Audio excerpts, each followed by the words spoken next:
When I picked up the phone to ask my son Max when his wedding would be, my daughter-in-law Lena looked me right in the eye and said with a chilling smile, "Oh, we already got married yesterday. We only invited special people."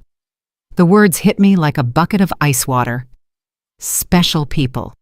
I, who for 3 years had paid their monthly rent of $500, bought every piece of furniture in their house, and filled their refrigerator when they had nothing to eat. I was not a special person. I stood there in the living room of my own house, holding the phone as if it weighed 1,000 pounds, watching my son avoid my gaze while Lena made herself comfortable on the sofa I had bought for them.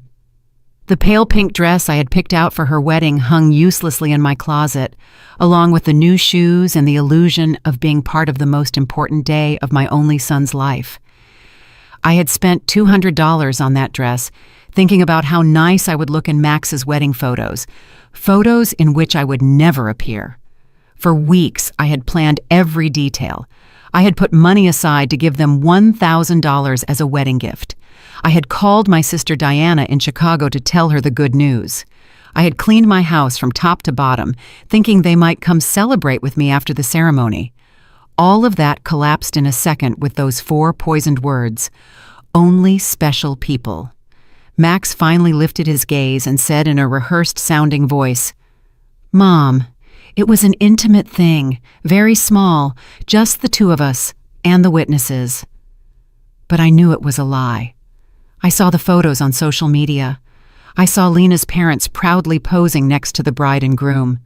I saw her siblings toasting with champagne. I saw Lena's white dress, which I had helped finance with the $800 I had given her last month for her personal expenses.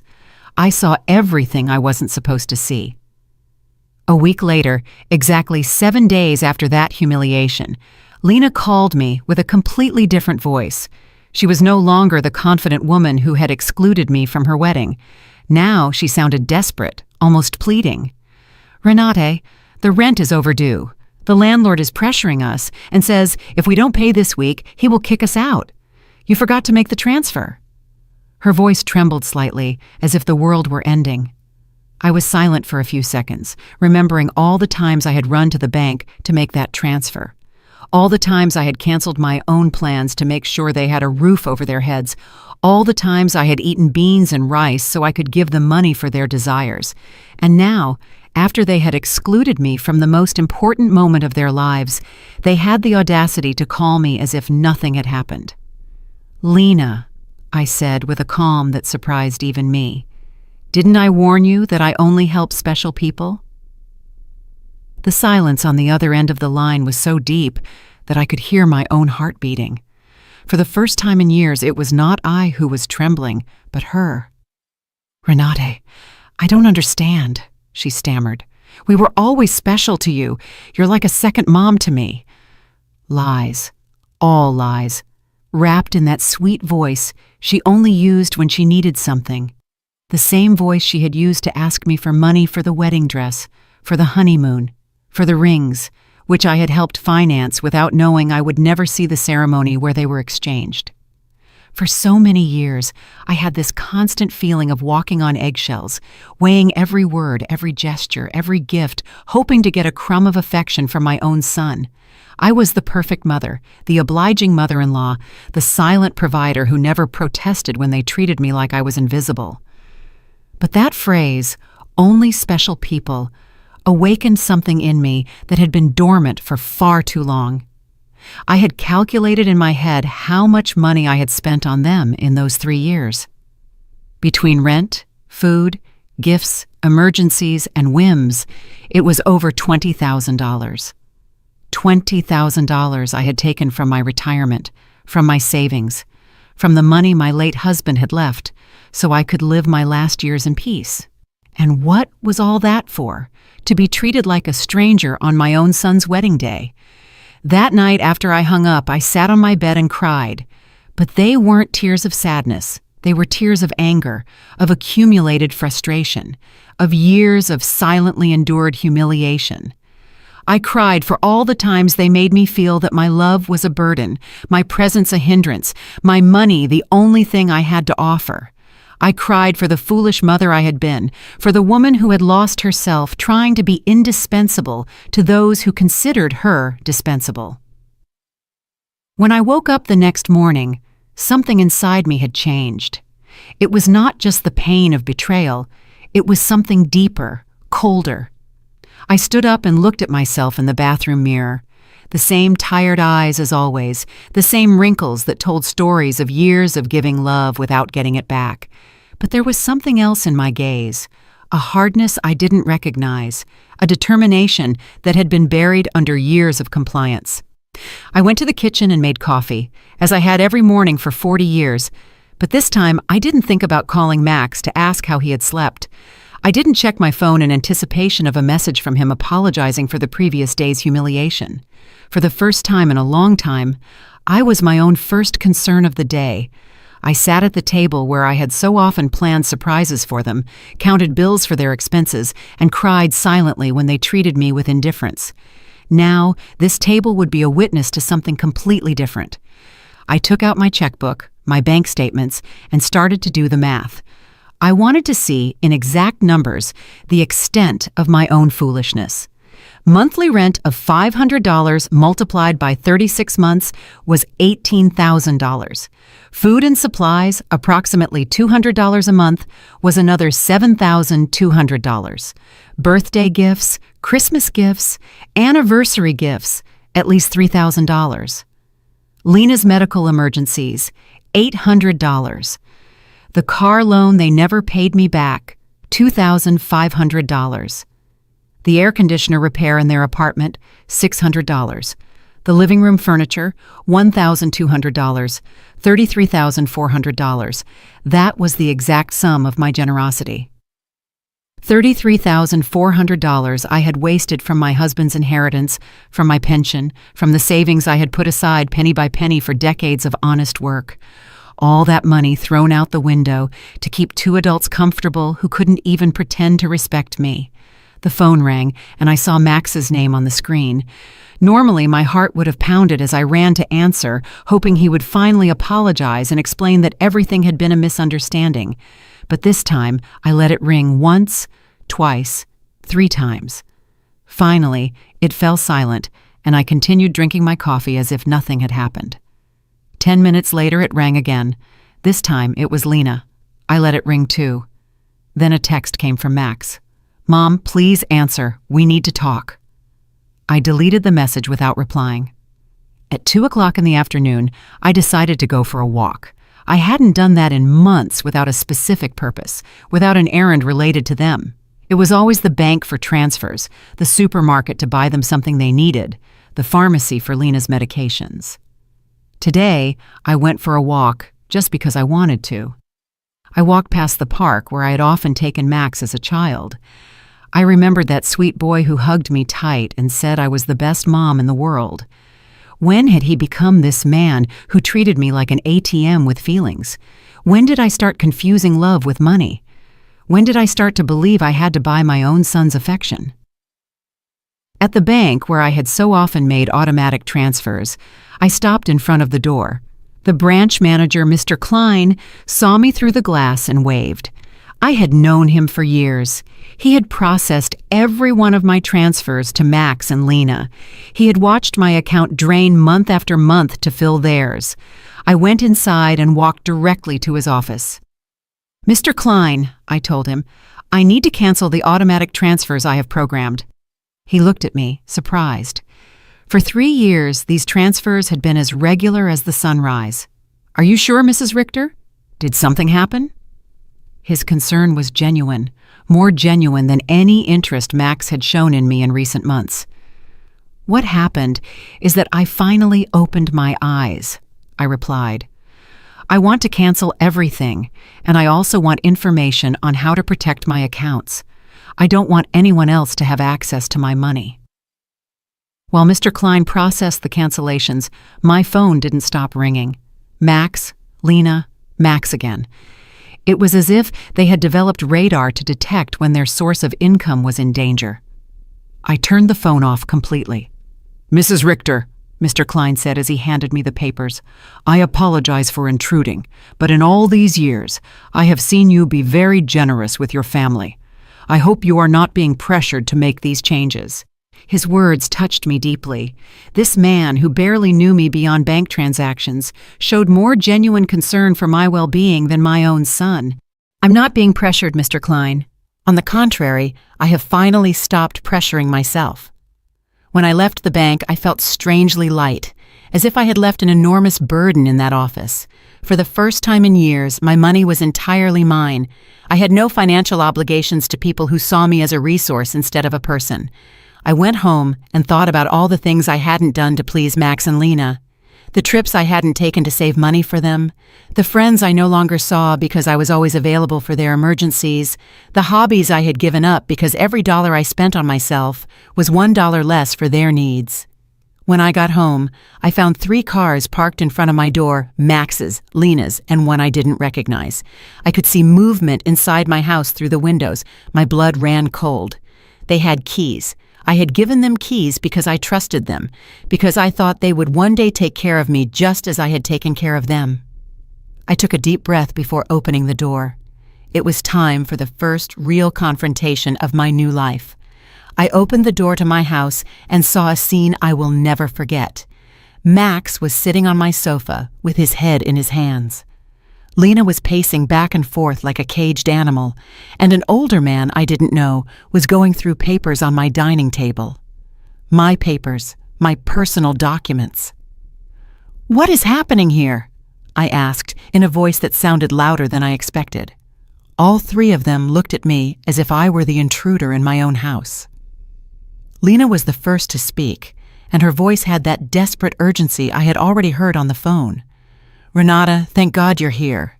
We need to talk. Mr. Fisher is from the law firm we consulted about your situation."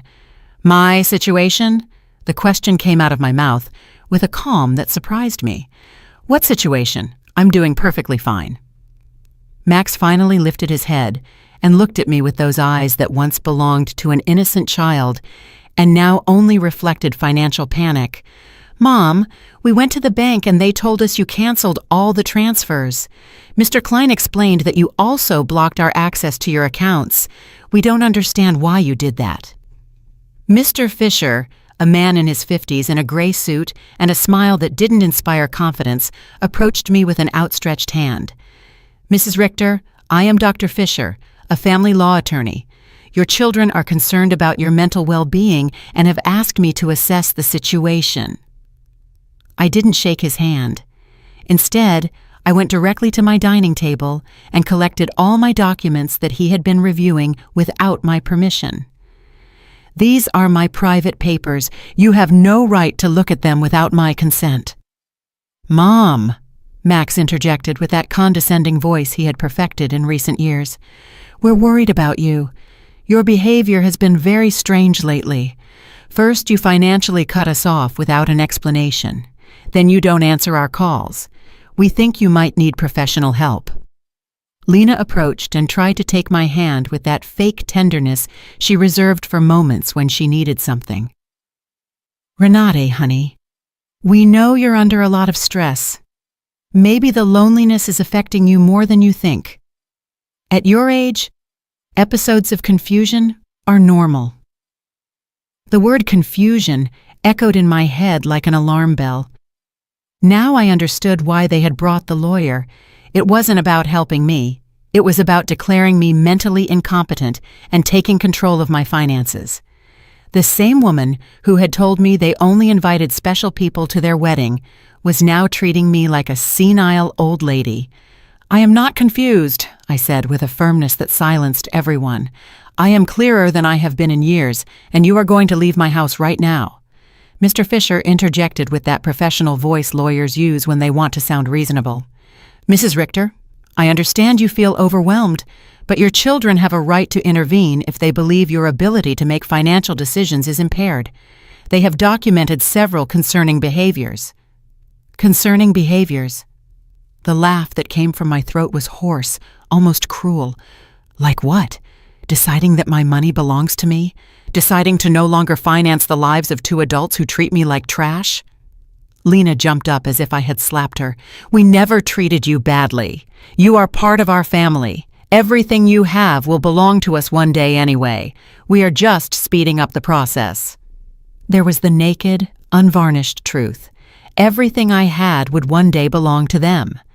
In their minds, I was already dead and they were just collecting their inheritance in advance. It didn't matter if I had 70 years or 70 days left. To them, I was just an ATM with legs that had become problematic. "Out," I said, pointing to the door. "All three of you get out of my house." Max stood up with that angry, childlike face he made when he didn't get his way. "Mom, we can't just leave. We have obligations. The rent, the car payments, the credit card you co-signed for. You can't just cut us off from one day to the next." "I can't?" My voice rose for the first time in the entire conversation. "Who says I can't?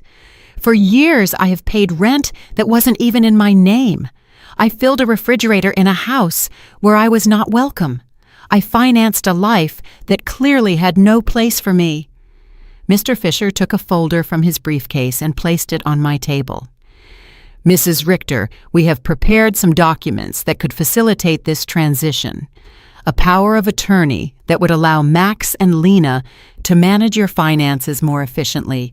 This would just be temporary until you feel better."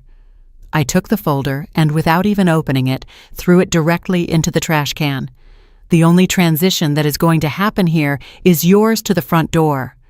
Lena started to cry, but they weren't tears of sadness. They were tears of frustration, of contained rage. "You can't do this to us, Renate. We were counting on you. We made plans based on your support. We bought things. We took on financial obligations because we knew we could count on you." "Obligations based on my money," I replied. "Not on my well-being, not on my happiness, not on my company, just on my money. And now that I have decided that my money is better used in my own life, I am suddenly a confused old woman who needs legal guardianship?" Max tried to approach me, but I took a step back. He was no longer the boy who ran into my arms when he had nightmares. He was a 35-year-old man who saw his mother as an obstacle between himself and a comfortable life financed by others. "Mom, we made mistakes," he said in a voice that was supposed to sound remorseful. "The wedding was a misunderstanding. Lena was nervous. I was under pressure.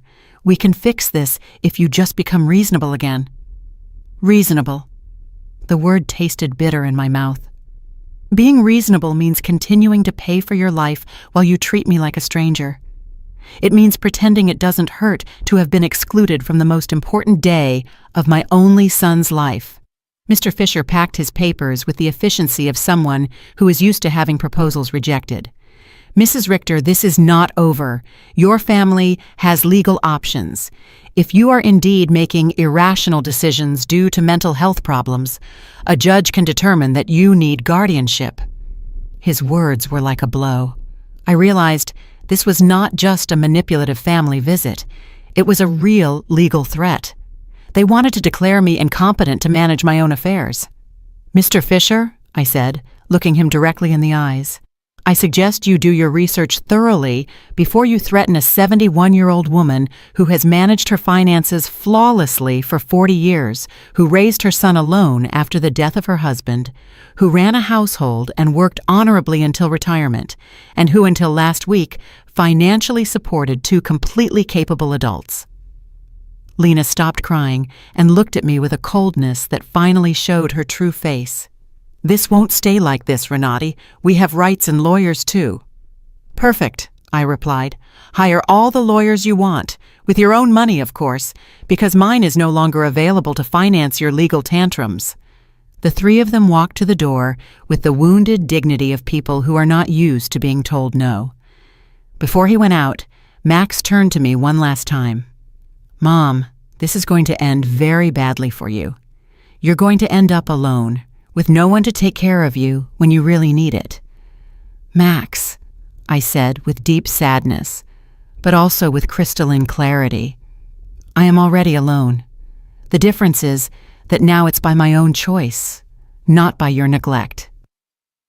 As I closed the door behind them, I stood in my living room, surrounded by the most beautiful silence I had heard in years. It was the silence of freedom. That night, I couldn't sleep, but not out of sadness or regret, but out of adrenaline from having reclaimed control of my own life. I lay awake in bed, planning my next steps like a general preparing for a battle. If Max and Lena wanted to fight, I would give them a war. But it would be a war I would fight with intelligence, not with emotion. At 6 o'clock in the morning, I was already dressed and ready to go. My first stop was the office of attorney Mr. Weber, a man I had met years ago when I was handling my husband's will.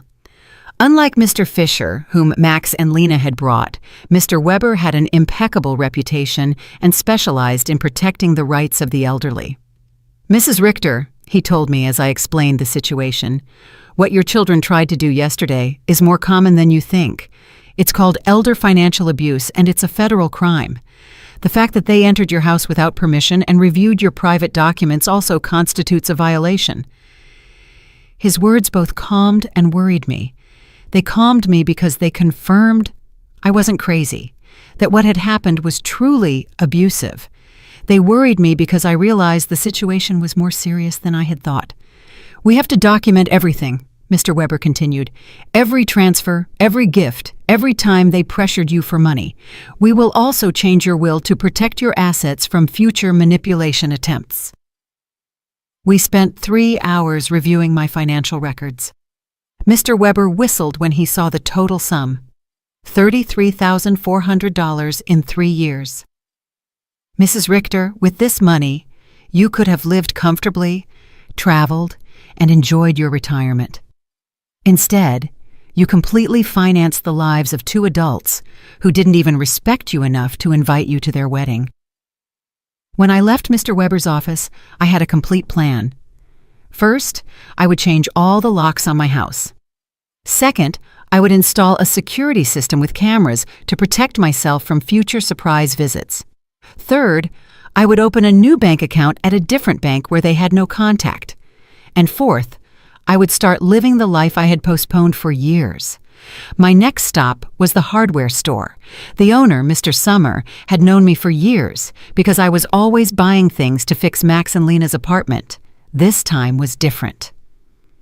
"Mrs. Richter, what brings you here today? Another emergency with your son?" he asked with the familiarity of a person who had silently witnessed my wasted generosity. "No, Mr. Summer. This time it's for my own house. I need to change all the locks, and I want them to be of the best quality." He looked at me, surprised, but asked no questions. While I was choosing the locks, his son Ethan, who installed security systems, came by. It was Providence in action. "Ethan," I told him, "I also need to install surveillance cameras, the complete system. The price is not an issue." While they were preparing everything for the installation the next day, I received a call from an unknown number. It was Lena calling from someone else's phone because I had blocked her number after the previous day's confrontation. "Renate, it's Lena. Please don't hang up. We need to talk like civilized adults." "Speak," I said dryly. "Listen, I understand you're upset about the wedding. It was a mistake. Max and I have talked about it, and we want to make it up to you. How about we have a special dinner to celebrate our wedding with you? We can do it at your house, cook together like we used to." The manipulation in her words was so obvious that I almost had to laugh. "Lena, how much rent do you owe exactly?" The silence on the other end confirmed that I had hit a nerve. Well, it's 2 months, $1,000 total. But I'm not just calling for that, Renate. We really miss you in our lives." "Do you miss me or my money?" I asked directly. "Both," she replied with a surprising honesty. "Renate, I won't lie to you. Yes, we need your financial help, but we love you too. You're important to us." "If I'm so important," I said, "why wasn't I important enough to be at your wedding? Why am I not important enough to get a call that doesn't ask for money? When was the last time you called me just to ask how I was doing?" Another silence. We both knew the answer. Never. "Lena, I'm only going to explain this to you once. For 3 years, you have treated me like an ATM with feelings. You used me. You ignored me. You humiliated me, and finally, you insulted me in the worst possible way. Now that the money is running out, you suddenly discover you love me." "Renat, please." I cut her off. "There is no please. You made your choice when you decided I wasn't special enough to be at your wedding. Now I'm making mine." I hung up and turned the phone off completely. I didn't want any more interruptions on my day of liberation. That afternoon, I went to the beauty salon I hadn't been to in over a year. I always canceled my appointments because Max or Lena needed something urgent, or because the money I had set aside for myself became an emergency for them. "Mrs. Richter?" my favorite hairstylist Cynthia called out. "What a surprise! I thought you had forgotten us." "I didn't forget you, Cynthia. I just forgot that I also deserve to be pampered." I treated myself to the full treatment: cut, color, manicure, pedicure. For the first time in years, I spent money on myself without feeling guilty. While Cynthia worked on my hair, she told me about her life, her children, her dreams. It was refreshing to have a conversation that didn't revolve around Max and Lena's needs.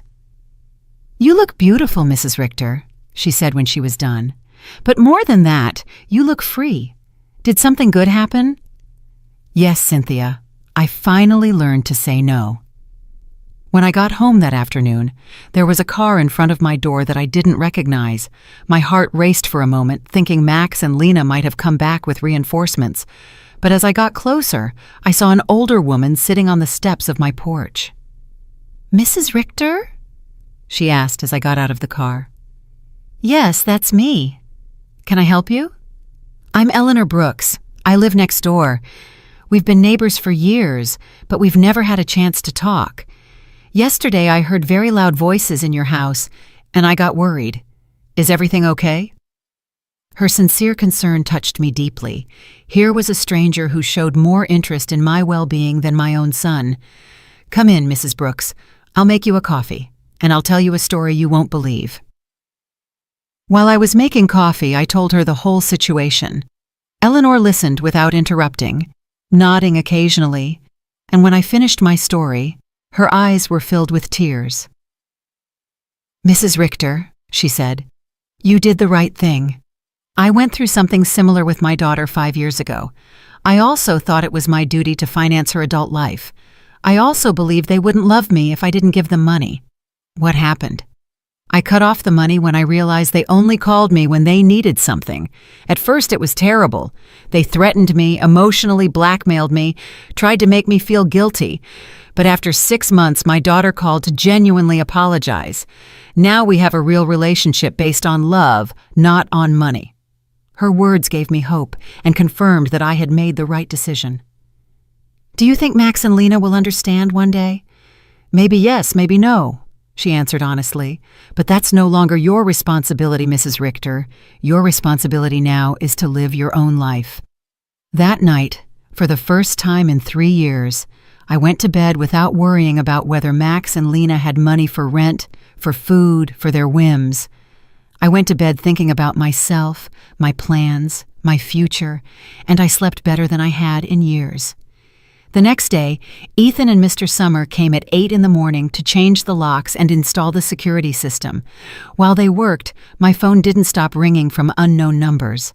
Lena was still trying to contact me from different phones, but I had developed a new skill: completely ignoring calls that didn't suit me. "Mrs. Richter," Ethan said as he installed the cameras, "this system will give you absolute peace of mind. You can see from your phone who is coming to your house, even when you're not here. And if someone breaks in without permission, an alert is automatically sent to the police." The irony was not lost on me. I was installing a security system to protect myself from my own son, but it didn't hurt as much as it used to. It was simply a practical measure to maintain my newfound peace. While they were working, I decided to do something I hadn't done in years: call my sister, Diana, in Chicago. We had lost touch because every time we talked, I would tell her about Max and Lena's successes, about how much money I had spent on them, about how proud I was to be able to help them. I now realized that our conversations had become financial reports disguised as family news. "Renate," Diana answered, surprised. "Sister, how are you? We haven't spoken in months." "I'm good, Diana. Better than good. I'm calling you to tell you that I've finally come to my senses. I told her the whole story from the beginning, the secret wedding, the humiliation, the visit with the lawyer, my decision to cut off the funding. Diana listened to me in silence, and when I was done, her answer surprised me. Renate, sister, it was about time. Every time we spoke, it broke my heart to hear you brag about how much money you gave them, as if love could be measured in dollars. I wanted to tell you something, but I didn't know how. What did you want to tell me? That Max never spoke lovingly about you when I saw him at family gatherings. It was always, my mom helped me with this, or my mom bought me that, but never, I miss my mom, or I love my mom. It was as if you were a service provider, not a person. Her words hurt, but it was a necessary pain, like when a doctor cleans an infected wound. It hurts, but it's part of the healing. You know what else I noticed? Diana continued. Lena always spoke about you in the future tense. When Renate is no longer here, we can remodel her house, or when we inherit, we will invest in the business, as if they were waiting for you to die to really live. This revelation hit me like a bucket of ice water. They didn't just see me as an ATM, they saw me as a temporary obstacle between them and their money. While I was trying to make them happy, they were planning their future without me. After talking with Diana, I sat in my kitchen, processing all this information. Years of marriage to a man who truly loved me, 35 years of raising my son alone after my husband's death, and 3 years of financing 2 adults who saw me as a $100,000 obstacle. The doorbell rang, and on the new cameras, I saw it was Eleanor, with a mug in her hands. I opened the door, and she handed me a fresh brewed coffee. I thought you might need some company after everything you told me yesterday, she said, with that sincere smile I had already come to appreciate. We sat in my living room, and Eleanor told me more details from her own experience. My daughter said the exact same thing to me that Lena says to you. You're like a second mom to me. We're special to you. Everything will be ours one day anyway. Those are rehearsed phrases, Mrs. Richter. They learn them from the Emotional Manipulation Handbook. Do you think such a handbook exists? I asked half-jokingly. Not officially, but it seems everyone reads from the same book. Chapter 1 is Make Her Feel Indispensable. Chapter 2 is Create Constant Financial Emergencies. Chapter 3 is When She Resists, Question Her Mental Health.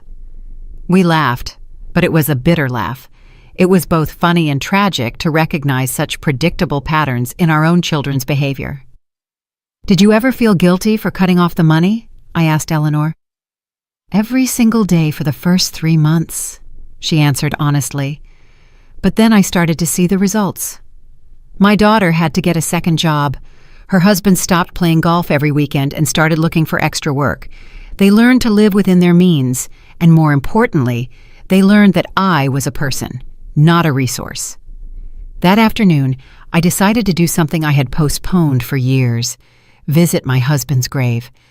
I always made excuses not to go because Max or Lena needed something urgent, or because the taxi fare was better invested in one of their emergencies. The cemetery was quiet and beautiful. Robert's grave looked a bit neglected because I hadn't been there to clean it in months. I sat on the grass next to his headstone and talked to him as if he were alive.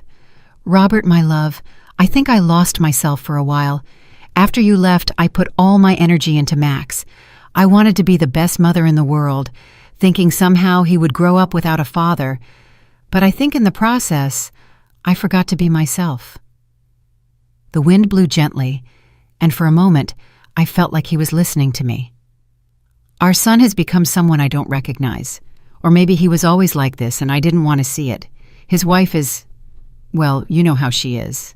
The money you left for me to live peacefully, I spent it taking care of them. But not anymore, my love. I have learned. I cleaned his grave, replaced the withered flowers with new ones, and stayed there for another hour, simply enjoying the peace. For the first time in years, I was not in a hurry to get home to solve a crisis for Max and Lena. When I got home, there were 3 cars parked in front of my door again. My heart raced, but this time I was prepared. The cameras showed me that it was Max, Lena, and two other people I didn't recognize. Everyone seemed agitated, talking to each other and pointing at my house. I didn't get out of the car. Instead, I called Mr. Weber, my lawyer. "Mr. Weber, they are at my house again. This time they've brought more people. What should I do?" "Don't get out of the car, Mrs. Richter. I'll be there right away and I'll call the police. After our conversation yesterday, I requested a temporary restraining order. They are not allowed to be on your property." Minutes later, Mr. Weber and two police patrol cars arrived. I watched the officers talk to Max and Lena, saw my son gesticulate angrily, saw Lena crying again, but this time her tears did not move me. One of the officers approached my car. "Ma'am, you can get out safely. Your visitors are going to leave immediately." As I got out of the car, Max shouted at me from the street, "Mom, this is ridiculous. We're your family. You can't call the police on your own son." "Max," I replied with a calm that surprised even me, "family doesn't threaten lawsuits for mental incompetence. Family doesn't break into people's homes without permission. Family doesn't treat their mothers like ATMs." Lena screamed from across the street, "You're going to pay us everything you owe us. We have bills you co-signed for. You can't just abandon us like this," Mr. Weber interjected. "Mrs. Brooks, any future communication must be through my office, and I suggest you consult with an attorney before making collection threats, because my client has full documentation of all the payments she voluntarily made for 3 years." I watched them drive away in their cars, defeated but not giving up. I knew this wasn't over, but for the first time in this situation, I felt confident. I had professional help. I had emotional support from Eleanor. And more importantly, I had mental clarity about what was right and what was wrong. That night, Eleanor invited me to her house for dinner. I met her daughter, who was visiting, and I was able to see with my own eyes what a healthy family relationship looked like. They spoke respectfully to each other, asked sincerely about each other's lives, and laughed together. The daughter didn't ask for money once the entire evening. "I wanted that with Max, too," I confessed to Eleanor after her daughter had left. "And maybe you'll get it one day," she replied. "But first, he has to learn that you are a person who deserves respect, not just a source of income." For the first time in weeks, I went to bed feeling hopeful about the future. The next few days were strangely peaceful. The surveillance cameras showed me that Max and Lena were driving past my house several times a day. Sometimes slowly, sometimes they parked for a few minutes, but without getting out. It was as if they were studying my routine, looking for the perfect moment for their next move. Mr. Weber had advised me to document every one of these visits, so I kept a detailed log with the date and time. "Their persistence will work in our favor," he had said. "Every time they show up after we've told them not to approach, it strengthens our case for a permanent restraining order." On Friday morning, I was calmly having breakfast when the doorbell rang. The cameras showed me a very well-dressed young woman with a folder in her hands and a professional smile. I didn't recognize her, but something about her posture told me it was not a social visit. "Good morning, Mrs. Renate Richter," she said as I opened the door. "I am a social investigator from the Office of Senior Services. We have received a report that you may be in an at-risk situation and we need to conduct a wellness check." My blood ran cold. Max and Lena had escalated the situation. It was no longer just threats from private lawyers. Now they had involved the government. "Can I see your ID?" I asked, trying to stay calm. "Of course." She showed me an official ID that looked genuine. "I am social worker Mrs. Schmidt. Can I come in and talk to you?" I let her in, knowing that a refusal would have been worse for my case. Mrs. Schmidt sat down in my living room and took a form out of her folder. "Mrs. Richter, we have received reports that you have shown significant changes in your financial behavior, that you have cut off communication with your family, and that you have shown signs of paranoia by installing unnecessary security systems. We were also told that you have refused medical and legal help from your loved ones." Every word had been carefully chosen to make me sound like a mentally disturbed old woman. I recognized Lena's handwriting in the wording. She had always been skilled at manipulating words to get what she wanted. "Miss Schmidt," I said with all the dignity I could muster, "I would like to call my lawyer before answering any questions." Ma'am, this is not a legal interrogation. It's a wellness check. If you have nothing to hide, it should not be a problem to speak with me. The phrase, "if you have nothing to hide," infuriated me. It was the same logic abusers used to justify their invasions. If you're innocent, you shouldn't complain about your privacy being violated. Miss, I'm calling my lawyer. You can wait here or come back another day, but I will not answer any questions without legal representation present. I called Mr. Weber, and he was there within 20 minutes. When he came in and saw the social worker, his expression hardened. "Miss Schmidt," he said after checking her ID, "I hope you have a court order to be here, because my client is under my legal representation, and any unauthorized investigation constitutes harassment." "Sir?" Mrs. Schmidt replied with less confidence than before. "We have reports from concerned family members about the lady's well-being. It's our duty to investigate." "What family?" Mr. Weber asked dryly. "The same family that tried to get her to sign a power of attorney without representation, the same family that broke into her house without permission and checked her private documents, the same family that excluded her from important events while living off her money?" Mr. Weber took a folder from his briefcase and placed it on the table. "Here, I have complete documentation of my client's financial and emotional abuse. $33,400 that were withdrawn from her accounts in 3 years. Systematic social exclusion and emotional blackmail. If someone needs to be investigated here, it is not my client." Mrs. Schmidt reviewed the documents with growing discomfort. It was obvious that the information she had been given did not match the reality she had in front of her. "Mrs. Richter," she said finally, "can you explain to me why you so abruptly stopped financial support for your son?" "Because I finally discovered they were using me," I replied simply. "Because I realized that to them, I wasn't a mother, but a bank account. Because I was tired of financing the lives of people who saw me as an obstacle." "But don't you feel it's your responsibility to help your family?" The question outraged me. "Miss Schmidt, my responsibility as a mother was to raise my son until he was 18, to educate him, and to give him the tools to be an independent adult. My son is 35 years old, married, and perfectly capable of supporting himself. Financing his adult life is not my responsibility. It is my choice, and I have chosen not to do so anymore." Mr. Weber interjected. "Miss Schmidt, would you consider it normal for a 35-year-old adult to be unable to pay his own rent without the help of his 71-year-old mother?" Mrs. Schmidt did not answer right away. I could see she was reevaluating the entire situation. "Mrs. Richter," she asked after a moment, "do you manage your own finances completely?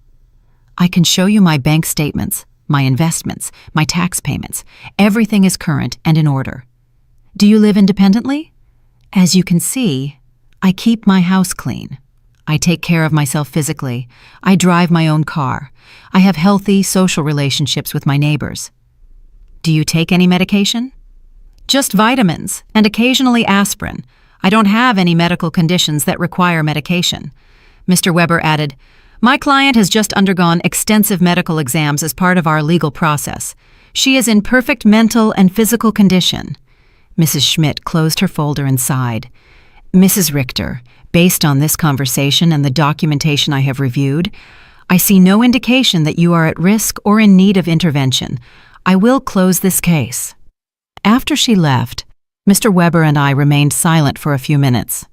"Renat," he said finally, "this is going to continue to escalate. Max and Lena are spending money they don't have to hire professionals to try to have you declared incompetent." "Does that mean they are desperate?" "It means that exactly. What else can they do?" "They can file a lawsuit for incompetence. It's expensive and hard to win, but if they find a sympathetic judge and a psychiatrist willing to testify in their favor, they could get a guardian assigned." The thought terrified me. "They could take control of my money?" "They could try, but we have solid evidence that you are completely competent and that they are motivated by greed and not by genuine concern." That afternoon, I called Diana to vent. "Sister," she said after hearing my story, "do you notice how far they are willing to go for money?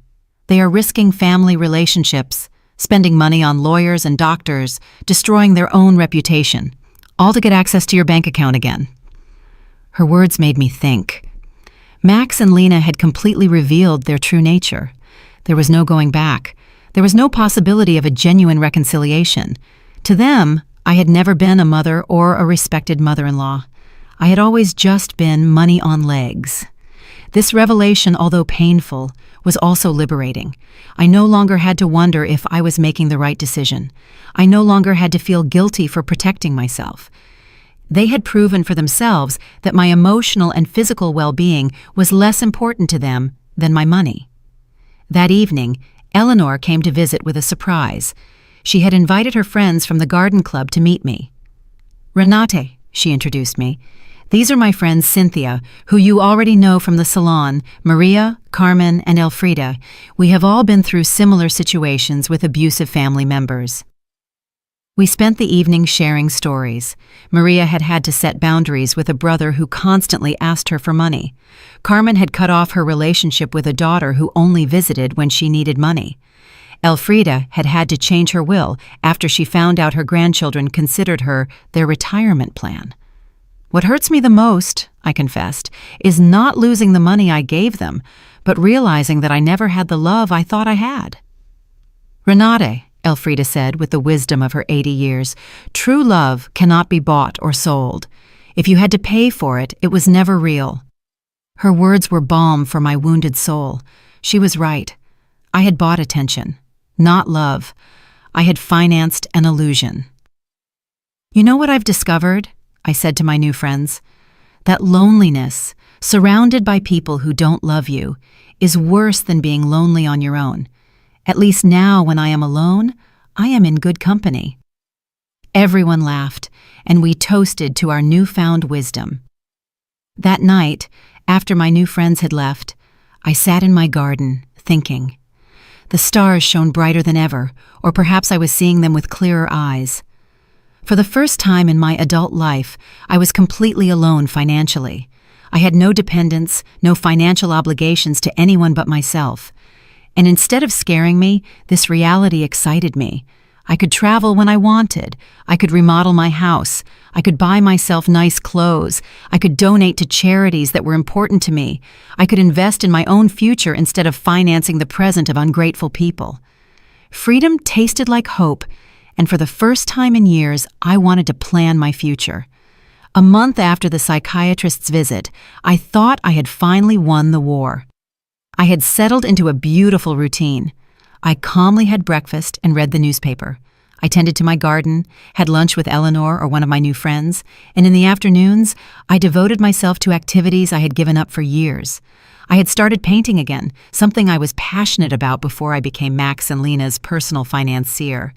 But on a Thursday morning, while I was painting flowers on my new easel, Mr. Weber came to my house with a grim expression that made my blood run cold. "Renate, we need to talk. Max and Lena have filed a formal lawsuit for mental incompetence in family court. They are requesting to have a legal guardian assigned to you." The words fell on me like stones. I knew it was a possibility, but hearing it out loud made it terrifyingly real. "Does that mean they can take control of my money?" "If a judge determines that you are unable to manage your affairs, yes, he could place Max as your legal guardian, which would give him full control over your finances." I sat down heavily on my sofa, feeling the weight of the deepest betrayal I had experienced in my life. My own son was trying to legally declare me incompetent to steal my money. "Mr. Weber, what evidence could they have? You yourself have seen that I am completely competent." "They have statements from 3 witnesses who claim you have behaved erratically. They also submitted unpaid doctor's bills that you supposedly didn't pay, and medications that you supposedly hoarded without taking them." "But that's a lie. I don't have any outstanding doctor's bills or hoarded medications."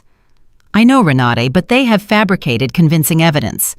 They also have the statement from Dr. Lehman, who states that you refused to cooperate with a psychiatric evaluation, which they interpret as proof of mental decline."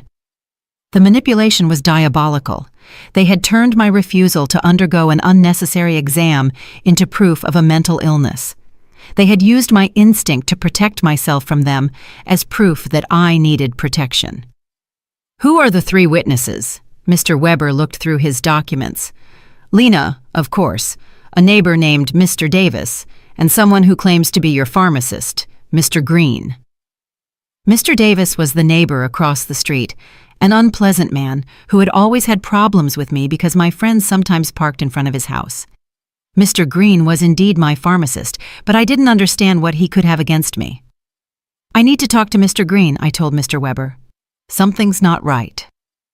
We went to the pharmacy together that afternoon. Mr. Green received me, surprised and nervous. "Mrs. Richter, it's good to see you. How are you?" "Mr. Green, I was told you signed a statement saying I show erratic behavior with my medications." His face turned red as a tomato. "Mrs. Richter, your daughter-in-law came in a few weeks ago and asked about your medications. She said she was worried because you were acting strangely." "And what did you tell her?" "I explained to her that you only buy vitamins and occasional aspirin, that you don't have any regular medical prescriptions, but she insisted that this was proof that you weren't taking adequate care of your health." Mr. Weber interjected. "Mr. Green, did you sign a paper?" She brought a document that said I was confirming that Mrs. Richter had irregular medication purchases. I thought it was for her health insurance or something. I didn't know it was for a lawsuit. My own pharmacist had been tricked into signing something he didn't fully understand. Lena's manipulation knew no bounds. "Mr. Green," I said, "I need you to write a statement explaining exactly what happened and clarifying that I have no problems with medications." "Of course, Mrs. Richter, I am terribly sorry for this misunderstanding." After the pharmacy, we went to confront Mr. Davis. When we knocked on his door, he received us with obvious hostility. "What do you want, Mr. Davis?" Mr. Weber said. "I understand you signed a statement about my client's behavior." "And you're right, I did. That woman is crazy. She's been acting strange for weeks." "Can you be more specific about the behaviors you observed?" "Installing cameras as if she lived in a war zone, having strangers visit all the time, yelling at her family in the street." I realized Mr. Davis had taken everything out of context. The cameras had been installed for protection. The strangers were my new friends. The yelling was me defending my house from Max and Lena's invasions. "Mr. Davis," I said, "do you know why I installed the cameras?" "No, and I don't care."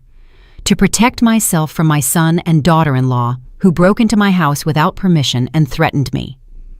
"That's what a crazy person would say," he replied cruelly. There was no way to reason with him.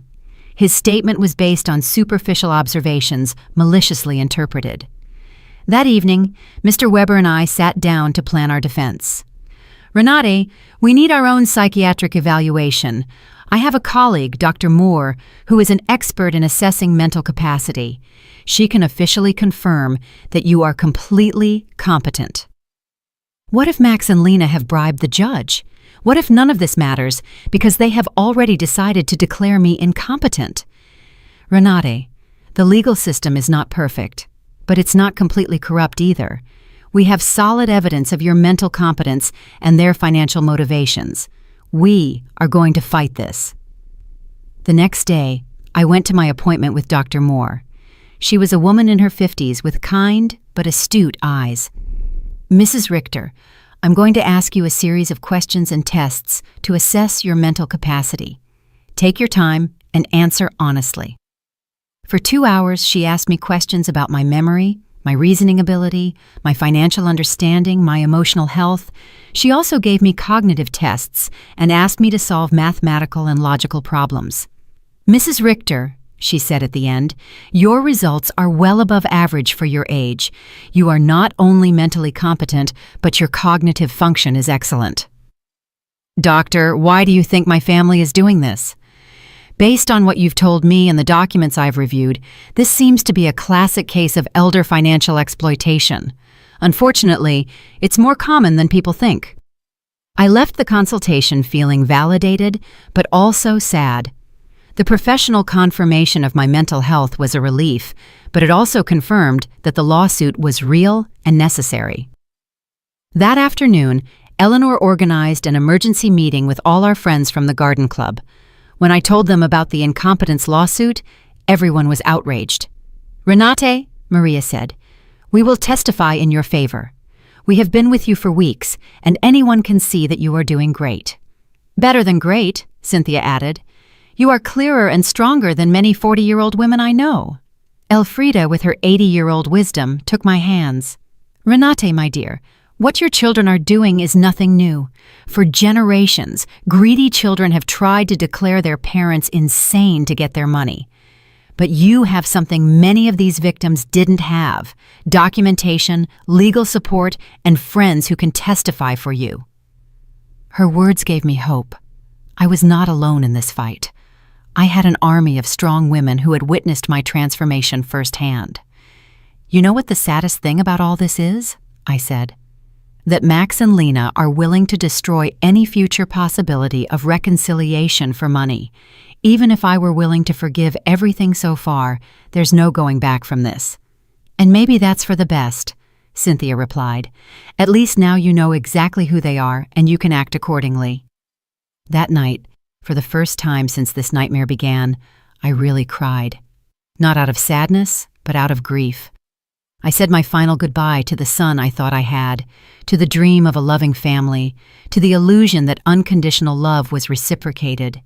But something new also emerged within me, an iron determination not to let myself be stripped not only of my money, but also of my dignity and my freedom. The war had officially begun, but I was ready to fight. The trial came 3 weeks later. I woke up early, put on my best black suit, and looked at myself in the mirror with a determination I had never felt before. Today, not only my mental capacity would be judged, my dignity as a person, my right to live free from abuse, my value beyond my bank account would be judged. Mr. Weber came at 7 in the morning to go over our strategy one last time. "Renate, remember, the burden of proof is on them. They have to prove that you are incompetent. We just have to show that you are not." "And what if the judge is already biased?" "Judge Miller has a reputation for being fair. I researched his past cases, and he doesn't automatically favor families. He is dedicated to protecting the rights of the elderly." We arrived at the courthouse at 9 in the morning.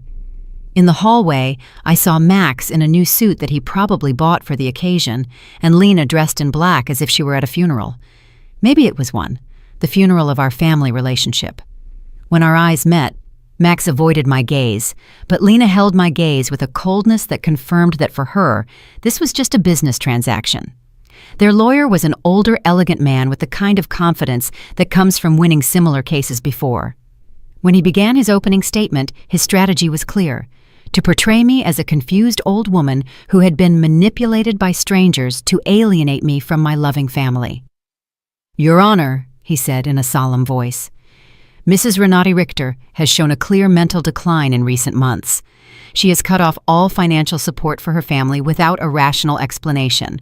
She has installed unnecessary security systems due to paranoia, and has isolated herself from her loved ones under the influence of neighbors and lawyers who are obviously taking advantage of her vulnerable situation." Every word had been carefully chosen to make my self-empowerment sound like dementia, and my freedom sound like external manipulation. Then they called their witnesses. Lena was the first to testify, and her performance was Oscar-worthy. She cried as she described how I had completely changed, how I had become hostile and paranoid, how I had isolated myself from the family that loved me.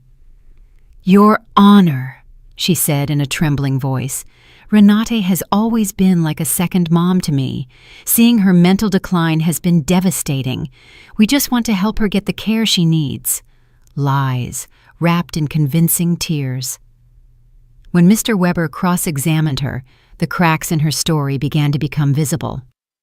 "Mrs. Schuster, can you tell the court, when was the last time you called my client without asking for money?" Lena stammered. "Well, we always talked about many things. Can you give me a specific date?" "I don't remember exact dates." "Is it true that you and your husband got married without inviting my client?" "It was a very small ceremony." "Is it true that when my client asked about the wedding, you told her that you had only invited special people?" Lena's face turned red. Those words were taken out of context. What would be the right context to tell your mother-in-law that she is not a special person? She couldn't answer convincingly. Max was next. Seeing him on the witness stand, swearing to tell the truth while preparing to lie about my mental health, was one of the most painful moments of my life. This was the boy I had raised alone, the one I had dedicated my entire life to. My mom has always been very generous with us, he testified. But lately, she has become erratic and irrational. We believe she is being manipulated by people who are taking advantage of her.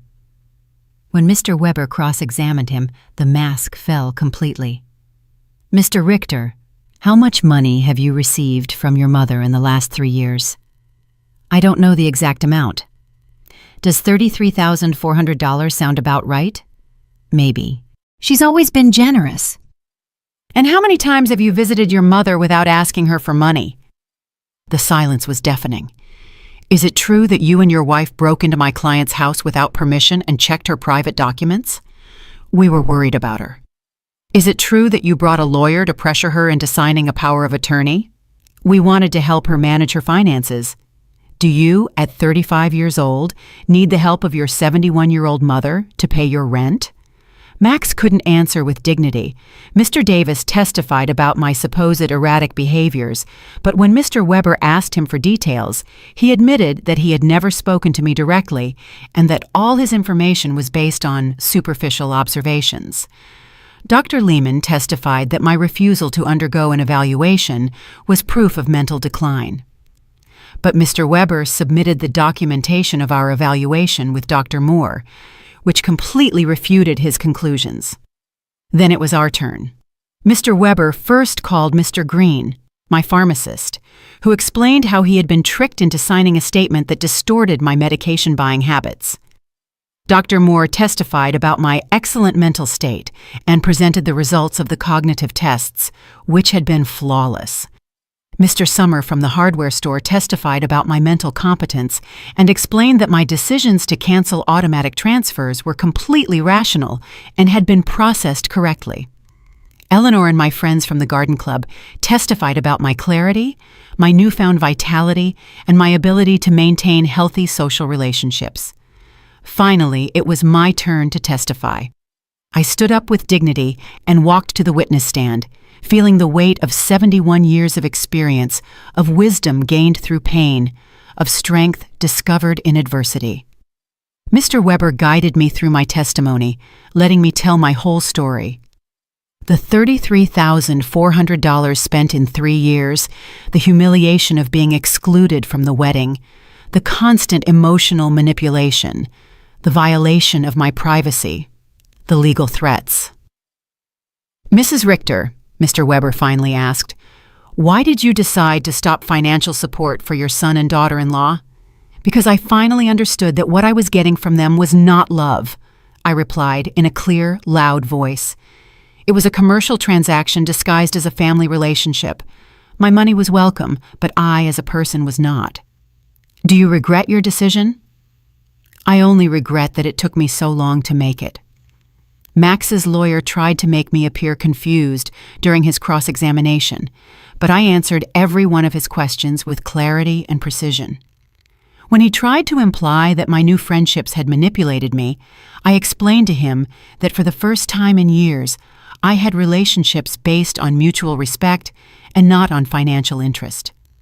In his closing argument, Max's lawyer insisted that I was a victim of external manipulation.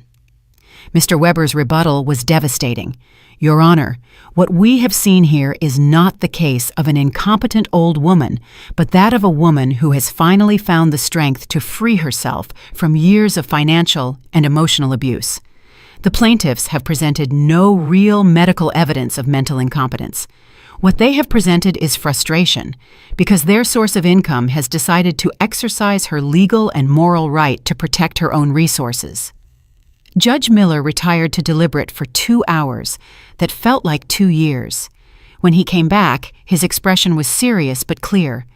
After reviewing all the evidence presented, he began, it is obvious to this court that Mrs. Renate Richter is in full possession of her mental faculties.